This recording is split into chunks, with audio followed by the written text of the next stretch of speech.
వేల మందితో కూడిన ఒక సైన్యం ఒంటరిగా ఉన్న వ్యక్తిపైన యుద్ధం చేస్తే సాధారణంగా ఎవరు గెలుస్తారు?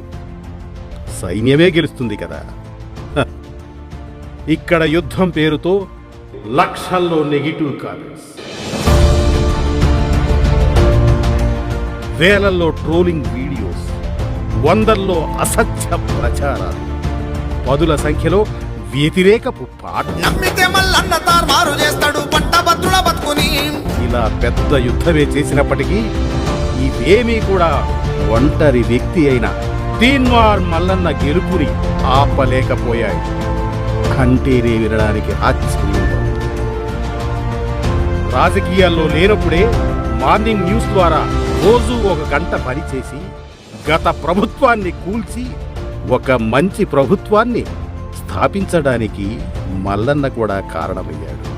అలాంటిది ఇప్పుడు పూర్తి రాజకీయ నాయకుడిగా ఉండబోతున్నాడు అంటేనే వినడానికి ఆనందంగా ఉంది. తీన్మార్ మల్లన్నని గెలిపించిన వారికి, తీన్మార్ మల్లన్న గెలుపుకు కారణమైన వారికి, తీన్మార్ మల్లన్న గెలుపు కోరుకున్న వారికి, తీన్మార్ మల్లన్న గెలుపే మా గెలుపు అనుకున్న వారందరికీ ప్రత్యేకమైన కృతజ్ఞతలు.